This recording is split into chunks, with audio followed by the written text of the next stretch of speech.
ఇవాల్టి special chaat recipe dahi puri ఇంట్లోనే ఈజీగా ఎలా చేసుకోవాలో చూపిస్తాను, చూసేసేయండి. ఫస్ట్ దీనికోసం స్టవ్ వెలిగించి ఒక మందపాటి కడాయి పెట్టుకొని 2 టేబుల్ స్పూన్ల ఆయిల్ వేసుకోవాలి. ఆయిల్ హీట్ అయిన తర్వాత 2 బిర్యానీ ఆకులు వేసి దూరగా అంతవరకు వేయించుకోవాలి. తర్వాత 1/2 టేబుల్ స్పూన్ క్రష్ చేసుకున్నటువంటి ధనియాలు వేసుకోవాలి. అలాగే 1/2 టేబుల్ స్పూన్ సోంపన్న వేసుకోండి, లేదంటే పౌడర్ వేసింటే పౌడర్ అన్న యాడ్ చేసుకోండి. నేనైతే ఇక్కడ పౌడర్ యాడ్ చేశాను.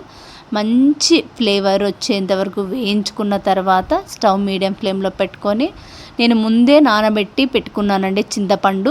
అది నిమ్మకాయ సైజ్ అంత చింతపండు వాటర్ వేసుకొని ఒక చిన్న గ్లాసు నానబెట్టుకున్న ఆ జ్యూస్ని వేసి చింతపండు రసాన్ని బాగా కుక్ చేసుకోవాలి. ఇది బాగా చిక్కబడాలి. ఇలా చిక్కబడుతున్నప్పుడు మనం దీంట్లోకి 1/2 టేబుల్ స్పూన్ కారం పొడి, 1/2 టేబుల్ స్పూన్ సాల్ట్ వేసి బాగా కలుపుకోవాలి. ఇవి కలుపుకున్న తర్వాత దీంట్లోకి వేయించి పొడి కొట్టుకున్నటువంటి 1/2 టేబుల్ స్పూన్ ధనియా పొడి, 1/2 టేబుల్ స్పూన్ జీలకర్ర పొడి, చాట్ మసాలా పొడి, అలాగే దీంట్లోకి మెయిన్ వచ్చేసి 3 టేబుల్ స్పూన్ల షుగర్ యాడ్ చేసుకున్నాను. ఈ షుగర్ అనేది మనకి పాకం రావాలి. ఇలా పాకం వస్తే మనకి ఈ పానీపూరి కానీ దహీ పూరి కానీ చేసుకున్నప్పుడు 2-3 మంత్స్ స్టోర్ చేసి పెట్టుకోవచ్చు ఫ్రిడ్జ్లో. ఇలా బాగా తీగ పాకం వచ్చిన తర్వాత చల్లార్చుకొని ఫ్రిడ్జ్లో పెట్టుకున్నాను. దీనికోసం తర్వాత ఈ దహీ పూరి కోసం నేను గ్రీన్ చట్నీ ప్రిపేర్ చేస్తున్నాను. ఈ గ్రీన్ చట్నీ కోసం 1/2 కట్ట ఫ్రెష్ పుదీనాను, ఫ్రెష్ కొత్తిమీరను బాగా కడుక్కొని మిక్సీ జార తీసుకొని దాంట్లోకి కొంచెం సాల్ట్, ఒక 5 పచ్చిమిర్చి వేసి ఒక చిన్న గ్లాస్ వాటర్ యాడ్ చేసి బాగా మెత్తగా ఫైన్ పేస్ట్ అయ్యేలాగా వీడియోలో చూపిస్తున్న విధంగా అంత మెత్తగా మిక్సీ పట్టుకొని ఒక బౌల్లోకి తీసి పక్కకు పెట్టేసుకున్నాను.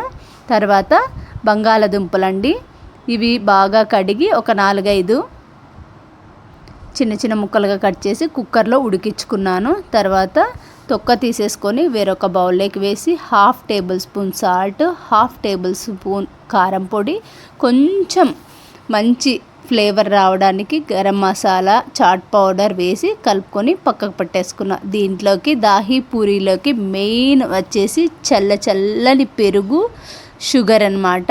దీన్ని కూడా ఫ్రెష్ పెరుగు తీసుకోండి, అది కూడా పుల్లగా ఉండకూడదు. అలాంటి పెరుగుని తీసుకుంటేనే ఈ దహీ పూరి బాగా టేస్టీగా ఉంటుంది. ముంబై స్ట్రీట్ స్టైల్ దహీ పూరి ఇలా ఇంట్లోనే ఈజీగా తయారు చేసుకోవచ్చు. దీనికోసం 2 గుంత గరిటెల ఫ్రెష్ పెరుగుని 1/2 కప్పు షుగర్ని వేసి బాగా విస్క్ చేసుకొని పక్కకు పెట్టేసుకున్నాను. ఇప్పుడు మెయిన్ ఏంటంటే దహీ పూరి కోసం పూరీలను డీప్ ఫ్రై చేసుకుంటున్నాను. స్టవ్ వెలిగించి మందపాటి కడాయి పెట్టుకొని డీప్ ఫ్రైకి సరిపడా ఆయిల్ వేసి ఈ దహీ పూరికి కావాల్సిన పూరీలను నేను ముందేనే తయారు చేసి పెట్టుకున్నాను. ఆ వీడియో మళ్ళీ పోస్ట్ చేస్తానండి. చూస్తుంటేనే మీకు కూడా తినాలనిపిస్తుంది కదా. ఇలా స్టెప్ బై స్టెప్ అన్నీ ప్రిపేర్ చేసుకున్నానండి.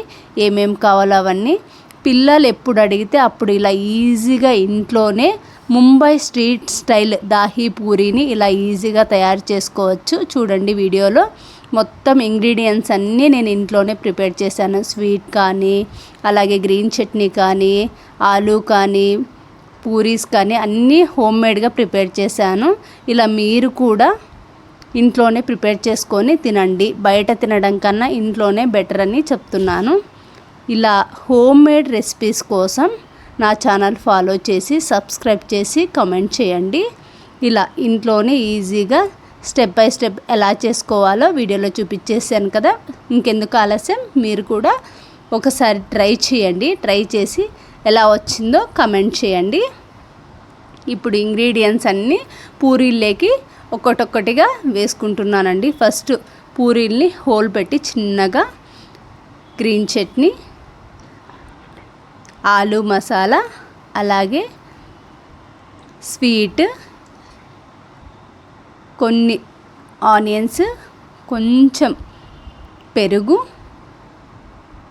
క్యారెట్స్, కొత్తిమీర, టమాటాలు ఇలా 1 by 1 అన్నీ నీట్గా పెట్టేసుకొని సేవ్ కూడా వేసుకోండి. ఈ సేవ్ ఒక్కటే నేను ఇంట్లో ప్రిపేర్ చేయలేదండి, బయట నుంచి తెచ్చుకున్నాను.